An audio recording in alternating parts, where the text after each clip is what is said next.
बिस्मिल्लाहिर्रहमानिर्रहीम। अस्सलाम वालेकुम नाज़रीन, एक इम्पॉर्टेंट वीडियो के साथ आपकी खिदमत में हाज़िर हूँ। सेटलमेंट का इशू जो है इन दिनों मुख्तलिफ़ ममालिक जहाँ पे क्राइसिस हैं तो वो लोग यूरोप का रुख करते हैं। और यूरोप में भी बहुत सारे कंट्रीज़ हैं जहाँ पे कि एक तो जो सिटीज़नशिप प्रोग्राम थे उन्होंने उस पर भी काफ़ी सख्ती कर दी है, और दूसरा ये है कि हर आदमी अफोर्ड नहीं कर सकता इतनी अमाउंट। तो उसके लिए लोग जो है मुख्तलिफ़ कंट्रीज़ का रुख करते हैं जहाँ पे कि उनको एक तो रोज़गार या बिज़नेस वगैरह वो अच्छा हो, दूसरा एनवायरनमेंट अच्छा हो और आसानी से वो लोग सेटल हो सकें। तो उसके लिए यूरोप के अंदर ऐसे बहुत सारे कंट्रीज़ जहाँ पे लोग जो सेटल हुए, और रियल स्टेट जो है एक इन्वेस्टमेंट, अच्छी इन्वेस्टमेंट समझी जाती है जिसके थ्रू लोग जो है आम तौर पे सेटल होते हैं। जो सिटीज़नशिप प्रोग्राम है या इसके अलावा रेजिडेंस प्रोग्राम है तो उनमें जैसे पुर्तगाल में, स्पेन में या इन कंट्रीज़ के अंदर जो लोग सेटल हुए, तुर्की में बहुत सारे लोग सेटल हुए, तो लोग जो है वो एक इजी एक्सेस देख रहे होते हैं। तो आज हम क्योंकि हमारा बिज़नेस जो है वो इससे रिलेटेड है, रियल स्टेट का, इन्वेस्टमेंट का, सिटीज़नशिप का, तो इस पे हमारी भी जो एक रिसर्च होती है वो अक्सर मैं अपने तौर पे जो मुख्तलिफ़ कंट्रीज़ के अंदर रिसर्च करता हूँ। मोंटीनेग्रो एक ऐसा कंट्री है, मैंने नोट किया कि इस वक्त जो है जहाँ पे, क्योंकि ना सिर्फ एशियन कंट्रीज़ में बल्कि यूक्रेन और रशिया वगैरह में भी लोग जो है वो काफ़ी तेज़ी से सेटलमेंट के लिए मुख्तलिफ़ कंट्रीज़ में आते हैं। तो मोंटीनेग्रो जो है एक मेरी नज़र में एक बेहतरीन कंट्री है।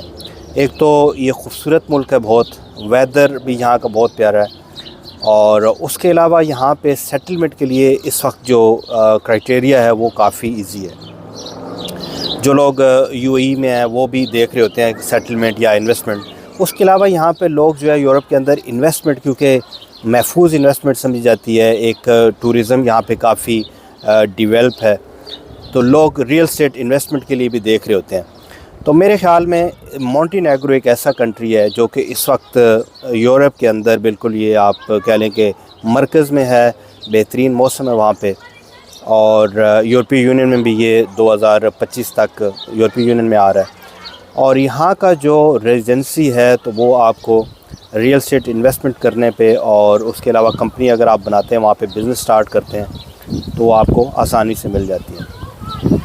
मेरे कुछ क्लाइंट्स जो है, जैसे कि कुछ कंट्रीज़ के अंदर उनकी रिस्ट्रिक्शन होती है कि जब बिज़नेस करते हैं तो वो, जैसे अज़रबैजान, तुर्की, क्रोएशिया वगैरह या कुछ और कंट्रीज़ हैं, बुल्गारिया वगैरह, तो इन कंट्रीज़ के अंदर उनकी जो रिक्वायरमेंट होती है वो लोकल लोगों को हायर करने की होती है, तब आपको वो रेजिडेंस परमिट के साथ वर्क परमिट देते हैं।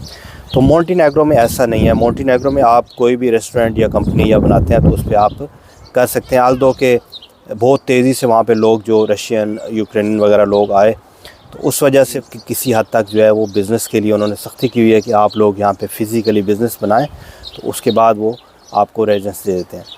इसके अलावा जो एक सॉलिड यहाँ पे आपको रेजिडेंस परमिट लेने का तरीका है वो है रियल स्टेट इन्वेस्टमेंट, जो कि आप यहाँ पे छोटा सा एक स्टूडियो फ्लैट जो साइज़ में 25-30 स्क्वायर मीटर तक हो, तो वो परचेज़ करने पे आप यहाँ पे एक रेजिडेंस परमिट आसानी से ले सकते हैं, ना सिर्फ अपने लिए बल्कि अपने फैमिली मेम्बर्स के लिए भी।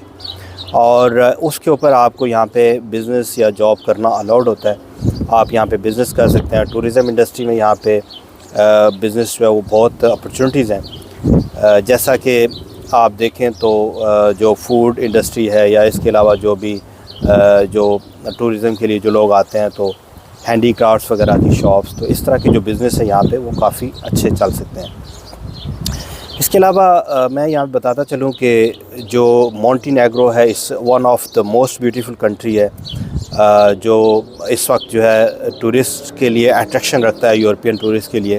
वेदर अच्छा होने की वजह से, क्योंकि ऊपर के जितने भी ये डेवलप कंट्रीज़ हैं, जर्मनी, फ्रांस और नॉर्वे, स्वीडन, डेनमार्क, फ़िनलैंड, तो इनमें मौसम जो बहुत शदीद होता है, बहुत सख्त सर्दी होती है, तो यहाँ पे टेम्परेचर निस्बतन बेहतर रहता है। तो इस वजह से ये जो जितने भी कंट्रीज़ हैं तो यहाँ का रुख करते हैं। और टूरिज़म इंडस्ट्री जो है ये एक मुल्क की खुशहाली के लिए एक मैं समझता हूँ कि संग बुनियाद रखती है, बहुत इम्पोर्टेंट है, और उससे लोगों के लिए जो रोज़गार है उसके ज़रिए बढ़ते हैं। फिर जो रियल स्टेट इन्वेस्टमेंट है तो उसमें बड़ा फ़ायदा होता है।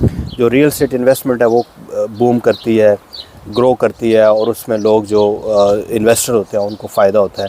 वहाँ पे जैसे रेंटल इनकम हो गई, या आजकल जो एयरबीएनबी वगैरह पे चल रहा है وہ کافی اچھا جو آپ اس کو گیسٹ ہاؤس کے طور پہ استعمال کر سکتے ہیں. اور اس کے علاوہ جو پراپرٹی گروتھ ہے وہ بھی جو ہے لوگ جو نئے انویسٹر ہیں وہ دیکھ رہے ہوتے ہیں نئے نئے کنٹریز نئے نئے پلیسز. تو اس وقت جو ابھی وہاں پہ سچویشن چل رہی ہے کافی حد تک میں سمجھتا ہوں کہ بہتر ہے اور انویسٹ کرنا وہاں پہ ایزی ہے. تو اس لیے یہ کنٹری جو ہے سیٹلمنٹ کے لیے ایک آئیڈیل کنٹری ہو سکتا ہے کیونکہ یہاں پہ آپ کو ایک تو آسانی سے ریزیڈنسی مل جاتی ہے, بزنس کے چانسز ہیں, ریئل اسٹیٹ انویسٹمنٹ یہاں پہ ایزی ہے اور نسبتاً جو پرائسز ہیں وہ بھی یہاں پہ کم ہیں. تو جو بھی پروجیکٹس ہیں آپ وہاں پہ پراپرٹی پرچیز کر سکتے ہیں. اور اس کے لیے ہم باقاعدہ یہاں پہ سروسز کا آغاز بھی کر رہے ہیں انشاءاللہ. جو لوگ ریئل اسٹیٹ انویسٹمنٹ کرنا چاہتے ہیں بزنس کے لیے یا یہاں پہ آ کے سیٹل ہونا چاہتے ہیں تو ان کے لیے ہماری کمپنی جو گرین گروپ ہے انشاءاللہ وہ وہاں پہ سروسز دے گی. اور اس کے علاوہ اگر آپ کو کوئی انکوائری کرنی ہے تو آپ انکوائری کر سکتے ہیں. میں اس وقت کے لیے آپ سے اجازت چاہتا ہوں. انشاءاللہ نیکسٹ ویڈیو کے ساتھ پھر حاضر ہوں گا. اللہ حافظ.